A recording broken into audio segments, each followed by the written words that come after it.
The studio lights were bright, the cameras were rolling, and the atmosphere felt almost calm.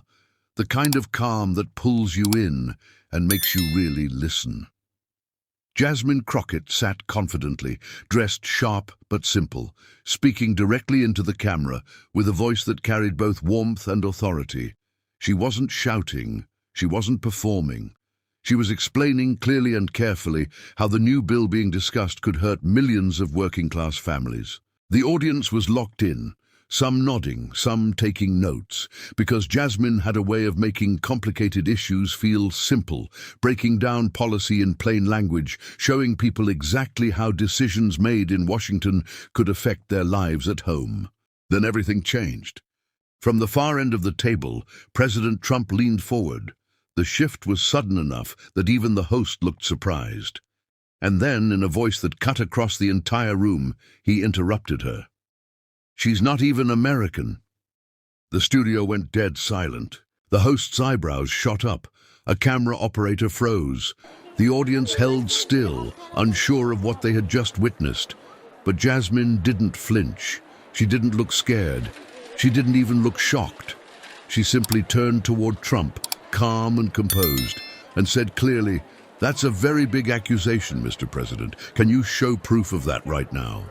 Trump hesitated, just long enough for everyone to notice. Then he repeated the claim, louder this time, slamming his hand on the desk. "She's not American. She doesn't represent you."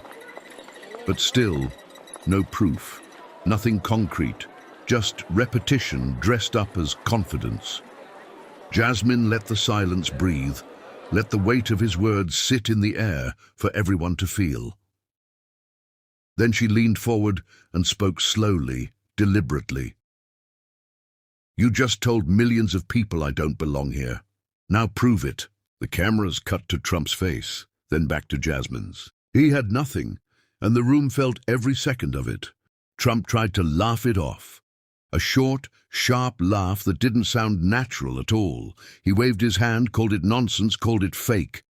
But his voice cracked just slightly, and the audience heard it. Jasmine heard it, and she didn't let go. "If it's fake," she said calmly, "then show us the real truth. Why dodge the question if there's nothing to hide?" Trump turned to the host, growing louder. "This is a disgrace. She's attacking my family." But the host stayed quiet. The camera stayed on Jasmine, and that silence gave her all the room she needed. "Mr. President," she said, her voice steady and controlled, "you can call me names all you want, but the American people have watched your daughter sit in on meetings with world leaders. They've watched her speak on behalf of this country. They've watched her hold influence that no other first daughter in history has ever been given. And every time someone asks why, you call them a liar." The crowd buzzed. Trump pointed a finger. "She's a brilliant businesswoman. She's helping this country." "She's your daughter," Jasmine responded sharply, "not an elected official. And yet she has more power than the First Lady of the United States. Why is that?" Trump's face tightened. He raised his voice further, but it only made him look more rattled. Jasmine never moved, never wavered. "You cannot demand respect for your family while disrespecting mine," she said. "You cannot make me less American with a sentence, and you cannot make these questions disappear by yelling." The audience erupted. People stood. Applause rolled through the room in waves. Trump sat in silence, and for the first time all night, he didn't try to interrupt. Jasmine took one last breath and finished with a line that stopped the room completely. "America doesn't belong to one man, one family, or one color. It belongs to all of us. And no president has the right to decide who counts." Nobody had an answer for that.